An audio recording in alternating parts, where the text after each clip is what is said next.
But what's interesting, I guess, is why we can do this road. He was a Royal Engineer. He was involved in the map division of the Royal Engineers. And so I guess he was there at the early part of it, start setting up posts, etc. But he recorded his trip on a map, which still survived. So he had actually two maps, one of Northern Europe and one of Southern Europe. And you still can see the blue pencil marks tracing that route back. Welcome to the Seek Travel Ride podcast, where we share the stories and experiences of people who have undertaken amazing adventures by bike. Whether it's crossing state borders, mountain ranges, countries or continents, we want to share that spirit of adventuring on two wheels with our listeners.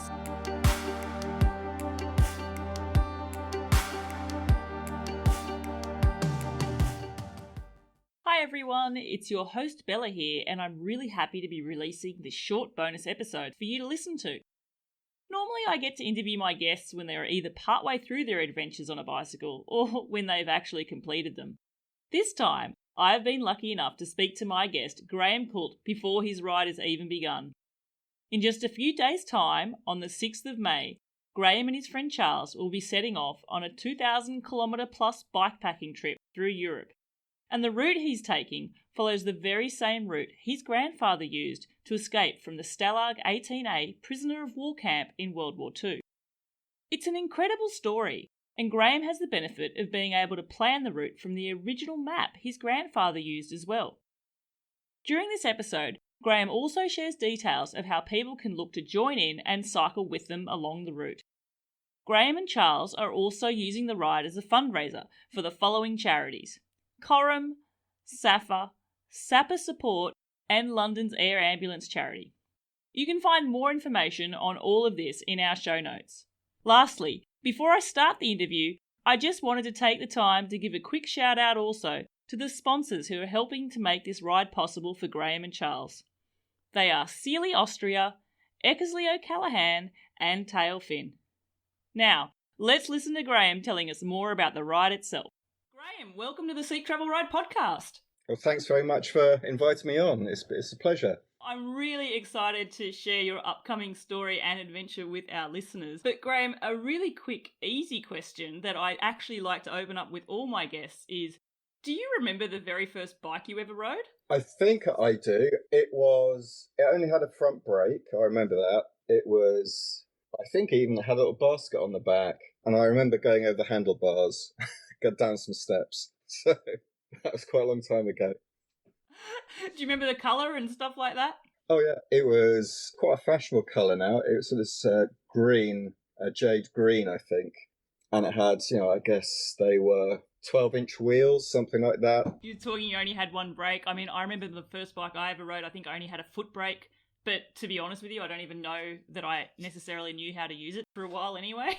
Yeah, you don't need to use brakes. Exactly, I bounced at that age. But Graham, the reason I've invited you on the show is you and your friend Charles are about to embark on a bikepacking trip. I think the total route, if I've read correctly, is about 2,000 kilometres. Yeah. The reason for this trip I just found so intriguing, and I was wondering if you could give us a bit of a background to what you're about to do and why. Yeah, it was a number of years ago. And my mum was showing us some artefacts from my grandparents, my mum's father and mother.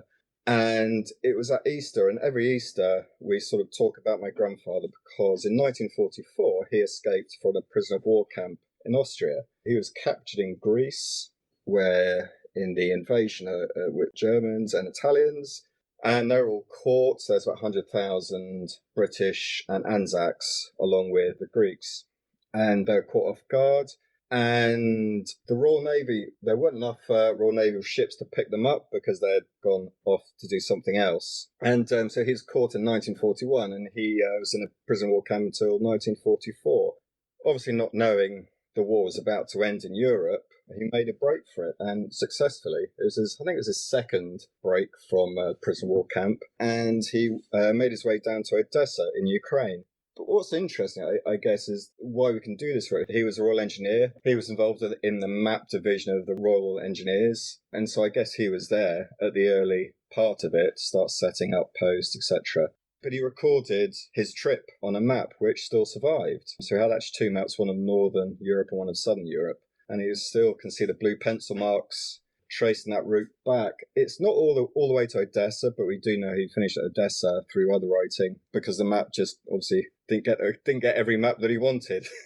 So we have most of it. Unfortunately, we can't go to Ukraine because of the war, so that's really sad. So we've made a choice to turn off at a town in southern Romania called Craiova, and it seems at that point he started taking a train, because I think that as VE Day was declared in Europe, that he could get on trains, travel around a bit more freely. So it's quite a sort of nice sort of break that if he was taking a train, we said, okay, right, well, we'll take our own route and we'll go down to northern Greece. And you're going to be finishing in Thessaloniki. It's interesting, like, listening to you recount that story, because your bikepacking trip is pretty much going to be following the route from the map that your grandfather drew a pencil line on. Absolutely. From his escape from a prisoner of war camp. I mean, when I first read about your story, Graham, and I must admit, and I actually have them now, I've got goosebumps sort of hearing about this. And I don't know whether...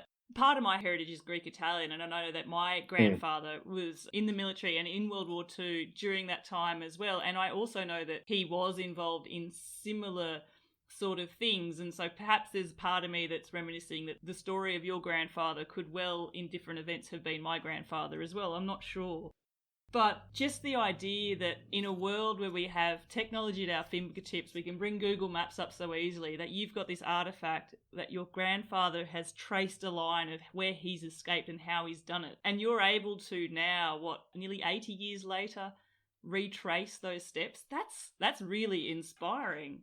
I guess it's good fortune that you made it out of the prison of war camp, and it's good fortune you survived. But the fact that map, is still here. There's lots of other stories. I was just reading a book about MI9, which is the British Secret Service who are responsible for bringing escapees out of Europe and back to Britain.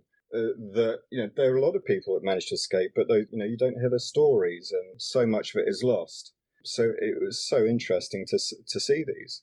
Anecdotally, did he ever speak much about his experiences during the war as well? He died when I was relatively young. He lived to... he was 60 odds, but I think he was grossly affected by the war and what he saw, what he went through. And certainly of that, nobody ever talked about. And it was in a period when I was suffering from difficulties. I did suffer from stress and anxiety and depression. That my therapist was saying, we're using methods that are created to treat PTSD.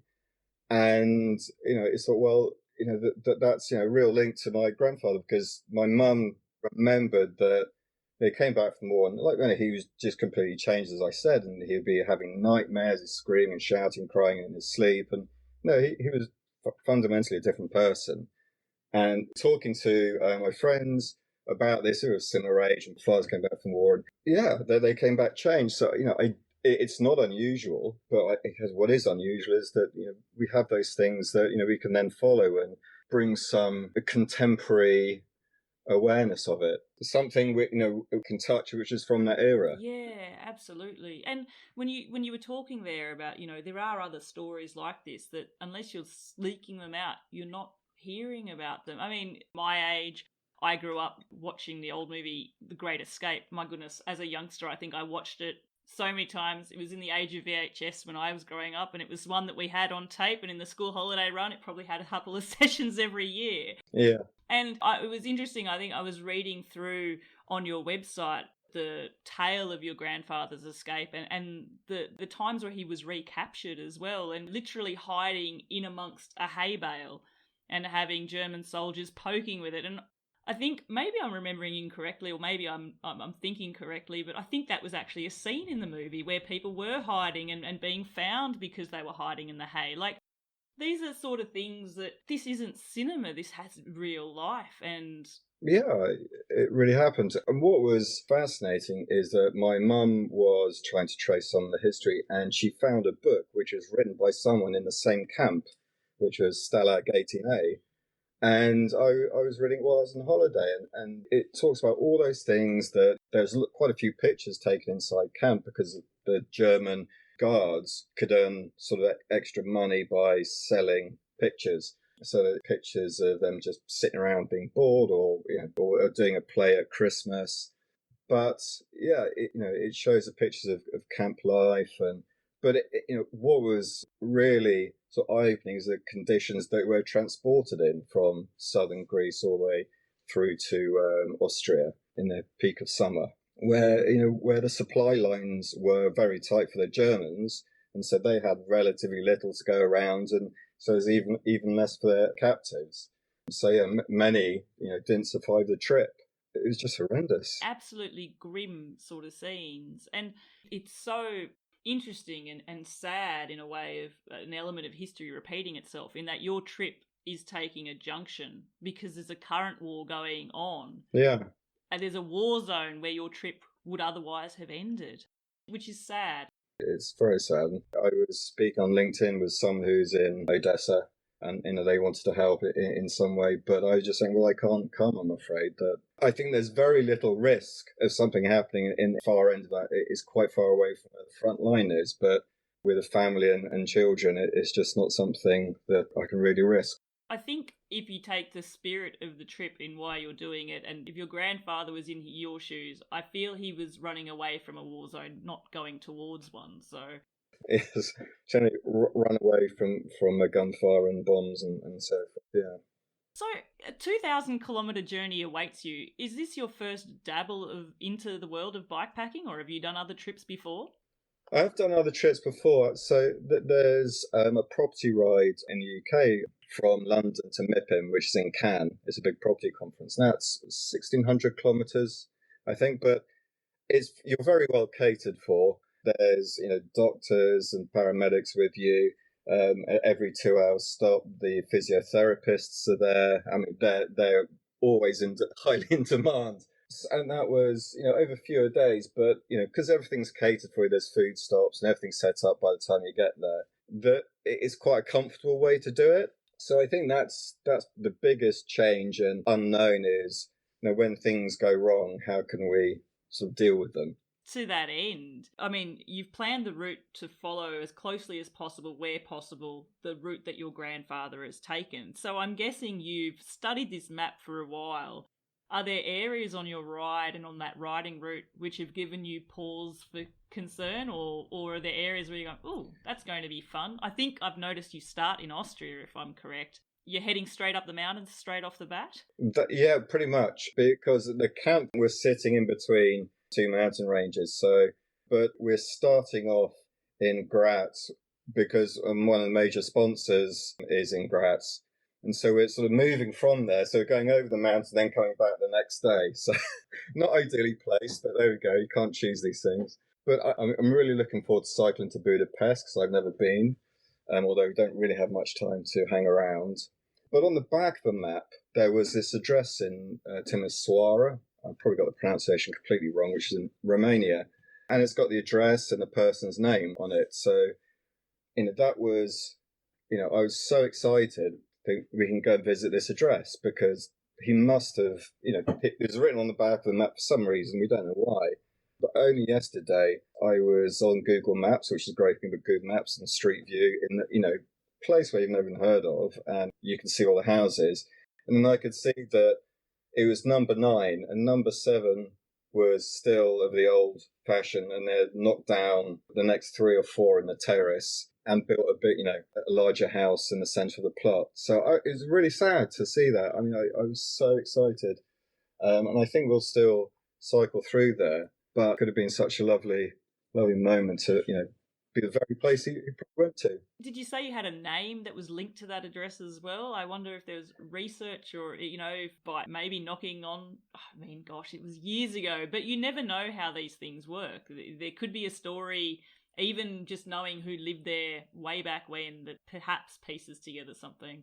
I'd imagine there would have been someone, pretty important that they would go to, and someone that could, take a message from somewhere, transmit a message from somewhere to somewhere. I'm sure there must be something, or there may be some research there. Of all the things I would like to do, I haven't got around to doing that. Are there also other places along the route that you're looking forward to arriving to and taking in, trying to put yourself in your grandfather's perspective? Like, I understand a lot of the route you're probably going to be thinking in that mindset, but are there specific places in particular where you feel they're going to give you extra pause for thought? He doesn't mention where he stayed, or that there's nothing else about any of the individual parts. But that was the one thing we say, okay, well, on that map, on that route, on the city that you go through, you've got a specific address. Still, we could stand where he was exactly, pretty much, and say he was here, or very likely he was here. If we could have stood in front of number 9 and knocked on the door and said, well, my grandfather knocked on this door, 80 odd years ago, 84 years ago, I mean, that would have been just fantastic. You'll have to knock on number 7. And, like, if that's in the original ilk. Yes. Do you know your neighbours? There'll probably be some, remote working hipster Yes, answers the door in English or something. I know. All you need to do is see if there's like a local pub or a cafe or some sort of tobacco or something in Romania or in this place. Like, is it a city? Is it a town? Is it a village? Have you been able to garner that? It's a fairly big city, so I imagine they'll have a museum, and in the grand scheme of things, it's something I've been meaning to do, write a letter to the local museum, and etc., etc. But in all the planning, it hasn't been. The haphazard approach of 2 people on bikes just turning up, parking up the bikepacking rigs on the wall and entering is the spirit that this journey's taking in as well. I think that's great. I think so, yeah. When I was first sort of talking with Club Peloton, so they have sort of developed this ride from London to Mipham to raise money for one of the sponsors, Coram. And so I was chatting to him about, I've got this map and, this is something I want to do. What do you think? And it was great idea. He said, you could do it on a World War II bike. And I said, well, it's probably got one gear and squeaky. So maybe not. You are used to riding bikes with one brake, though. I mean, that's how you started out. Well, exactly. No, I did do some research about World War II bikes, and then I quickly decided not to. You needed something more reliable. So in terms of prepping for a ride like this, like you said, this is going to be self-supported. It's you and your friend Charles. There's 2 of you doing the ride. Yeah. What sort of training and stuff have you done leading up to something like this? When I was doing the ride to South France, I did feel I was prepared as much as I should do. So I got a coach, and that's just been brilliant. And, I'm an engineer, so helping me understand why sometimes, I might do a bike ride that you did a couple of weeks ago, and it just feels terrible. Your legs feel like lead. You feel like you're going slow. Everything's painful. And then you come back and it's really quick. Or maybe it was really slow, and understanding what your body's doing, whether it might be you've got a cold, you're over training, or all these sorts of things.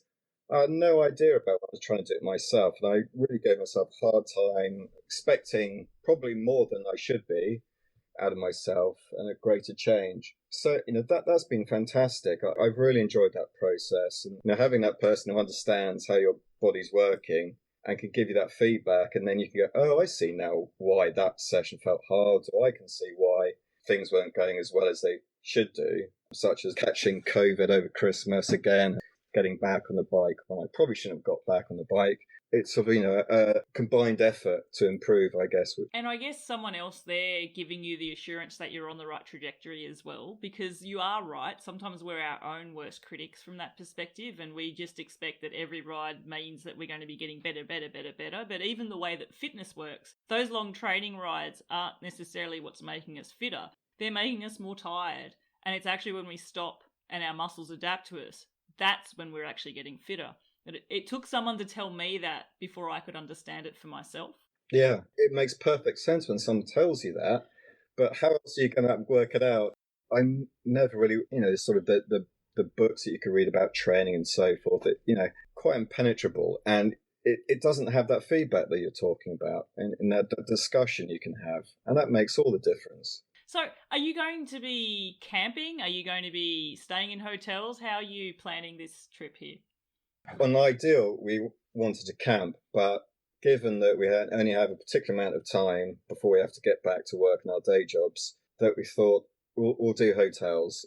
We plotted every day out and we'll stay at hotels and gave ourselves a little bit of wiggle room, not much, before we need to fly back. So we'll be passing through cities, so picking up food as we travel along hopefully won't be too difficult.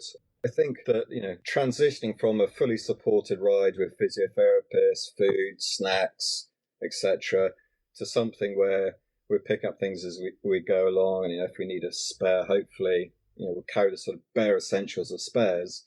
But if something more drastically goes wrong with the bikes, I think that we could probably find a bike shop in one of the towns or one of the larger towns that we pass through, I hope. I've said it on a few of my episodes before, so I guess my regular listeners may think I'm a bit of a broken record, but I firmly am of the belief that when you set off on a trip of this nature, you don't realise it at the time, but you've just signed up for a crash course in problem solving. Invariably, something's going to happen that you didn't think of even existed before you set off.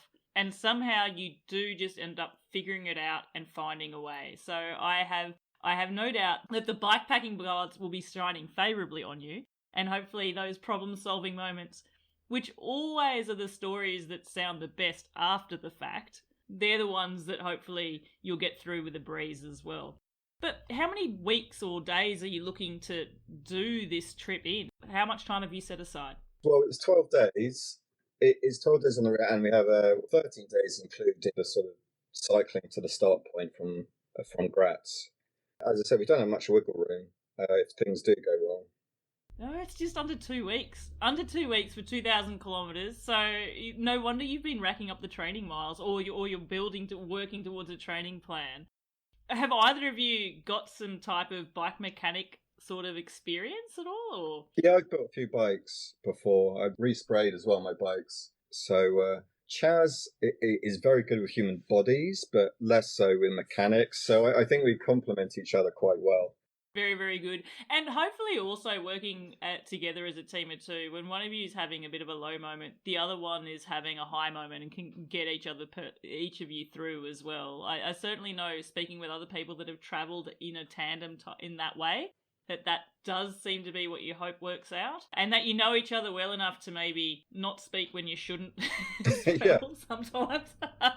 Well, we've known each other since we were 13, so it's a fair old time. And Chaz is that, well, he's a less experienced cyclist, and he only just bought a proper road bike a month ago. So he's cutting it quite fine in terms of the training. He's doing a bit of cramming, but he's really, he's much more of an endurance runner than a cyclist. So he's done the Marathon des Sables. He's did Cape Wrath, which is a crazy run around Scotland last year, which 2/3 didn't complete, I think. So and his size of his ankle at the end of it, it looked like an elephant's foot. It was horrific. Far out. So I think that while he won't be used to sort of the distances on the bike, I think he's certainly got the mental attitude to do it, and not quitting that his run last year was just incredible. So I think he's probably got the greater willpower than I have. Just quickly, you are also going to be fundraising for this ride as well. Can you speak to us quickly about your charities and let my listeners know how can they get on board and support you for this trip? Yeah, sure. I mean, because there's mental health issues, my grandfather had, I benefited from treatment, that there's real focus around mental health. So Coram is a charity, and they've been heavily involved in the bike rides that I've been doing in the past. And as a Club Peloton, who work with Coram as well, they've been helpful in guiding sort of the right approach to this ride and how we do it. They're a very old charity, and I'll probably get this wrong, but I think they've been going since 1828. They provide help with orphans, place them in families, and help families support them with the care or support that they need to care after the children. And also SAPA, which is the Armed Forces charity in the UK, and SAPA Support. SAPA is a Royal Engineer, and they're great. And lastly but not least, London's Air Ambulance. So you're going to be collecting donations for your ride. I will provide a link in the show notes to all my listeners, so if they want to get on board and support you and provide a donation, that'll be easy and quite straightforward in how they can go ahead and do that as well. The other aspect is, I imagine there will be some people that will actually want to see how you've gone. I appreciate we are going to tag back on this discussion with the benefit of afterthought and how did it all go after you're back home. But you are looking at ways that people can follow along and perhaps even join you for some of this trip. Is that correct? Yeah, there's a club on Strava which has all the rides. So if you want to come along and join us and bring some new conversation, we'd be more than happy to have you. That would be absolutely brilliant. So what I will do for my listeners, I'm going to provide a link to that Strava club, and you'll be able to then see each route for each day that's been planned. And if somehow you're in that area, please go ahead and join Graham and Charles on this trip. That would be fantastic. Are you going to be on social media as well? So for those of us who aren't fortunate enough to make it to that part of Europe to join you for a pedal, is there a way that we can follow along during the actual ride itself? Yeah. I mean, there's a number of ways. We try to make it easy. Our website that my good friend Kevin built for us contains, well, it will contain a link to the Strava. We're also taking a GPS transmitter, so we can dot watch. yeah, exactly. So I can, see if we're moving fast enough or just stop for it. And then, we'll be doing video blogs on Instagram, which is then also imported into the web page as well. And your Instagram handle, what is that? It's Stalag18A_Odessa. I will provide a link to that in the show notes as well. Graham, I am super excited. You're just a few weeks away now from heading off, so this is the time where the nerves will build. But you're nervous because it means something to you if that happens. And I think this has probably been something you've been plotting for a couple of years by the sounds of it. So it is. It's a long time. I mean, we had COVID shoving its ugly head in the middle of it and still making a bit of a mess of my training at points. But yeah, it's come around very quickly. Well, in 3 years, it seems to have flown past. But yeah, it's very exciting. At the moment, it's just want to get out there and start it, really. Absolutely. Well, I'm excited because I get to hear how this all turns out in a few weeks' time, which will be fantastic. Look, before I let you go, there are two questions which I always ask all my guests, and I must admit, knowing I'm going to interview again, I was wondering whether I should ask them now or later, but I'm actually going to think I'm going to ask both because maybe it will change during the trip through experience. So, pre-ride Graham, if you have the choice of having to cycle all day up a constant climb or cycle into a constant headwind, which one are you going to choose? Well, I know this completely because I used to live in Holland. There's this very flat road that goes down to Scheveningen, which is the seaside town, and it's straight, and it's very windy, and you just cycle as hard as you can, although I had a sort of pretty rubbish bike, but you cycle really hard, and you feel like you're getting nowhere. So cycling up the side of a mountain every time. I love that. And you know what's interesting about that? I have had the odd person reach out to me who is Dutch, who says, because I'm Dutch, I will choose the wind. And I thought, surely you'd want to go up a climb. But anyway, yeah, I love hearing that counterpoint. The last one is, if you have the choice of spending 4 hours cycling on your own or 4 hours cycling with someone else, which one would you want to do? Solo or company? Yeah, it's difficult because my mood switches around, and there's something about the sort of the zen of cycling on your own and just hearing the gears turn, probably on my own, I think. There you go. We'll lock that in, but we'll see if that changes after this trip, because it is funny how sometimes trips, even of this short tenure, actually do have an impact on us. And I'm really interested to see, especially, going through this journey with such a personal connection, what your experience will have been like and what perhaps took you by surprise during this trip as well. Yeah. Graham, it has been an absolute pleasure to speak with you today. I'm really excited for your trip. I'm definitely going to be a dot watcher and looking at that map. Maybe I'll try and rib you when you need to go a little bit faster. I wish you constant tailwinds, and when the need arises, may there always be an extra gear that you can go into. Thank you very much. It's been a pleasure talking to you, Bella.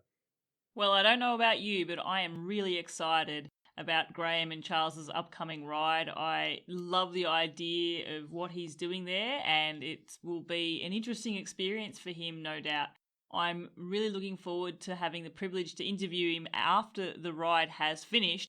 But don't forget, make sure to go into our show notes so that you can follow Graham and Charles's progress. I've linked to their tracking links. I've also provided links to Graham's website, rideformentalhealth.co.uk, as well as a link to his Strava club, where he has mentioned if you do happen to live, or maybe you'll find yourself in around Europe in some of the countries where they're traveling, you can actually look at joining Graham and Charles during this adventure yourselves. So check out that Strava club there in the show notes too. Now, if you are enjoying listening to the Seek Travel Ride podcast, could I please ask you a big favour? please just take the time quickly now to go into your podcast player app and please leave me a rating and a review. It really fills me with joy to see all those rating and reviews starting to flow in. And I really appreciate being able to share the stories and adventures that my guests have taken with you all out there too. If you'd like to discuss any of the episodes in more detail, please make sure to head to our Reddit Seek Travel Ride podcast community, where we discuss each and every episode and get to chat a bit more about some of the adventures which our guests have gone on. Again, that is on Reddit, Seek Travel Ride podcast. We've got our own community page there. Lastly, if you've got your own bicycle adventure coming up that you would like to have featured on the show, then be sure to send me an email. That address is podcast@seektravelride.com, and send me an email and request to be featured as a guest on the show. Until next time, I'm Bella Malloy. Thanks for listening.